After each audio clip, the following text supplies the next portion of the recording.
राजगुरुनगरमधील 2 बहिणींच्या हत्याकांडाचे पडसाद. पुणे नाशिक महामार्गावर रास्ता रोको, आरोपीला फाशी देण्याची मागणी.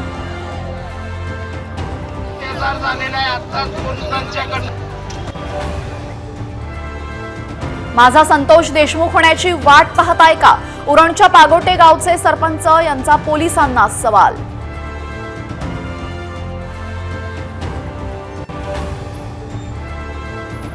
संभाजीनगरमध्ये कमांडो फोर्सच्या नावाखाली बोगस भरती. 93 विद्यार्थ्यांची 5.5 लाखांची फसवणूक.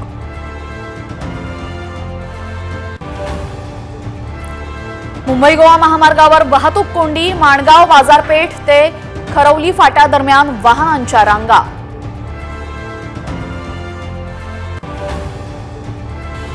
अलिबाग मुरुड तालुक्यामध्ये 28 आणि 29 डिसेंबर अवजड वाहनांना बंदी. वाहतूक कोंडी टाळण्यासाठी प्रशासनाचा निर्णय.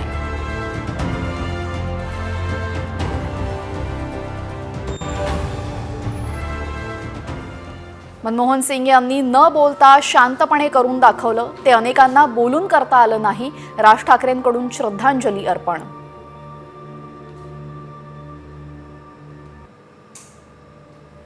मनमोहन सिंग यांची बुद्धिमत्ता आणि विनम्रता नेहमीच उठून दिसायची.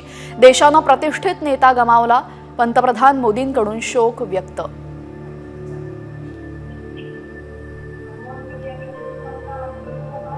मनमोहन सिंग यांच्या निधनानंतर काँग्रेसचं मोठं नुकसान. सोनिया गांधींची प्रतिक्रिया.